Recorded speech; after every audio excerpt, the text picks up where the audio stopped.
ওকে যখন মামুন গাড়িতে রাস্তায় মারতেছিল তখন বিশ্বাস করেন রাসেল ভাই, দুনিয়াতে অনেক ধরনের নির্লজ্জ হ্যাঁ মানুষ দেখছি, বাট এই প্রথম আমি এমন বুক দেখলাম যাতে লজ্জাটাই জন্ম হয় নাই। So hey guys, welcome back. I hope কে তোমরা সকলে অনেক ভালো আছো এন্ড আমি অনেক ভালো আছি।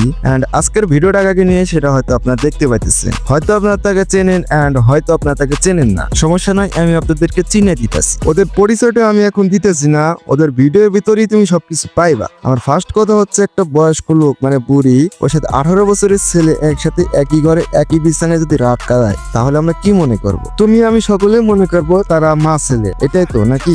দেখো, বাংলাদেশ আইন অনুযায়ী ছেলে মেয়ের বয়সটা উল্লেখ করা আছে, যেখানে স্পষ্ট করে বলে দেওয়া আছে মেয়ের 18 এবং ছেলের 20 বা 22 এনাফ। আমার জানা মতে এটাই। এখন পরবর্তীতে এটা চেঞ্জ হয়েছে কিনা আমি তা জানি না। দেখো, এই ঘটনাটা দুবাই বা আমেরিকায় কোনোটাই ঘটে না, এটি আমাদের বাংলাদেশেই ঘটেছে। সেই ঘটনার অভিনেতারা হচ্ছে প্রিন্সেস মামুন এন্ড লাইলা। কথায় আছে না, পকেটে থাকলে অর্থ বুড়া বয়সেও পাওয়া যায় ছোট ফুটার গর্ত। বাট এটা যেহেতু উল্টো, তাই আবার বলি, যদি পকেটে থাকে অর্থ বুড়া বয়সেও পাওয়া যাবে স্ট্রং। এদের কাজ কাম দেখে মনটা চাইতেছে থাক, আর কইলাম না। রমজান মাস রোজা থেকে মন ভরে গালি দিতে পারতেছি। যাই হোক, মূল কথায় ফিরে আসি।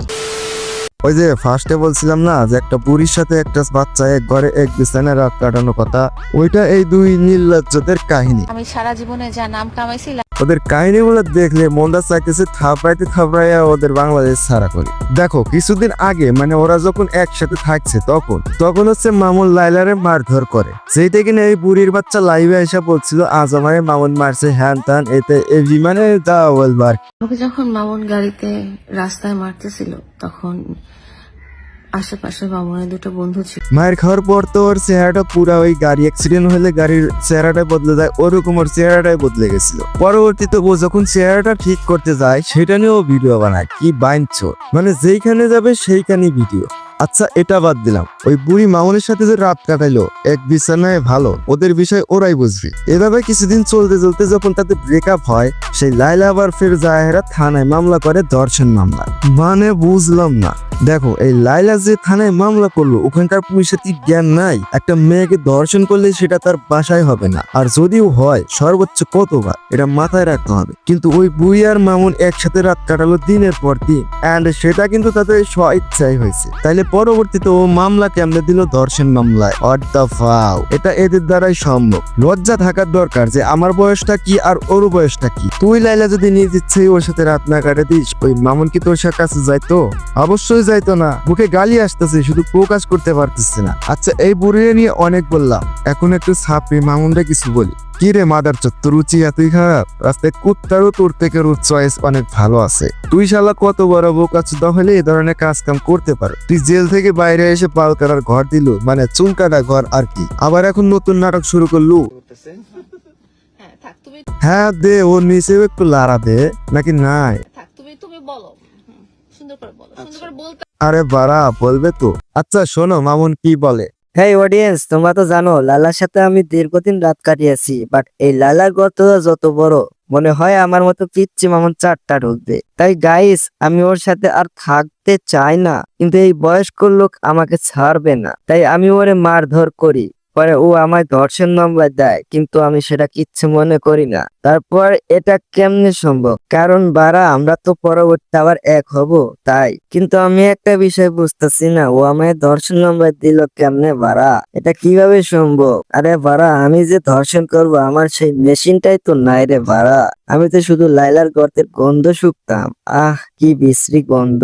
থু থু থু, ওয়াট থু। যাই হোক বারা, কি বলবো, ভাব নিতে গিয়ে সেলুনের ঘরটা দেয়, তাও আবার সেই টাকা লোন নিয়ে, এখন আর শোধ করতে পারতেছে না। তারপর এই মামুন লাইলার সাথে কথা বললো, তখন লাইলা বললো আচ্ছা তোমার যত টাকা লাগে আমি দেবো। তারপর এই লাইলা বললো আচ্ছা যত টাকা লাগে আমি দেবো, কারণ আমি তোমার মায়ের বয়সের, তাই না? মা কখনো ছেলের আবদার অপূর্ণ রাখে না। তো এখন তারা বুদ্ধি বের করলো আমরা দুজন আবার এক হবো। তো তখন তারা বুদ্ধি বের করলো আমরা দুজন আবার এক হলে মানুষ আমাদের এই ঘটনা দেখতে আসবো, এন্ড সেটা ভিডিওর মাধ্যমে তারা দেখবে, সেখান থেকে আমরা টাকা পাবো। এভাবেই আমাদের বিজনেসটা চলে যাবে, যাই আর কি।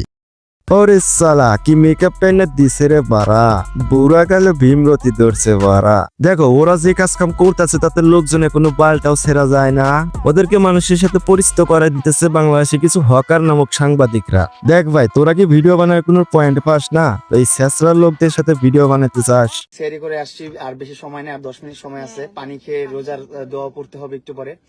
সো শুনেন আমি কথাটা। ওরে সালা কি ধার্মিক ছেলে। হুজুর সাহেব আপনি ধর্মের পথে আসলেন কবে? না মানে আপনি বিয়ে না করে মেয়ে নিয়ে রাত কাটান, তাই বললাম আর। ও আচ্ছা রোজা থাকবি, এইটাও ভিডিওতে বলতে হবে। ও সালা মানে দেখো মানুষজনদের সব কয়াতেছে যে দেখো আমি কি ধার্মিক, রোজা রাখি। ওকে সময় সাপেক্ষের কারণে ওরে নিয়ে আর কিছু বলতে পারলাম না।